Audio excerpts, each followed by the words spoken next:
পশ্চিমবঙ্গ সরকারের অনেকগুলি জনমুখী প্রকল্প রয়েছে, যার ফলে আমরা উপকৃত হয়ে থাকি। এর মধ্যে একটি গুরুত্বপূর্ণ প্রকল্প হলো স্বাস্থ্য সাথী কার্ড।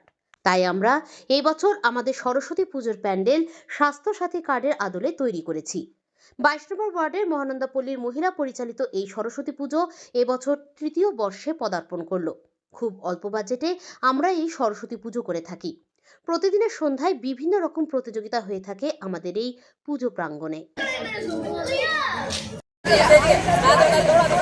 পশ্চিমবঙ্গ সরকারের অনেকগুলি জনমুখী প্রকল্প রয়েছে, যার ফলে আমাদের প্রত্যেকের উপকৃত হয়েছে। আর সবথেকে গুরুত্বপূর্ণ প্রকল্প হচ্ছে স্বাস্থ্যসাথী কার্ড।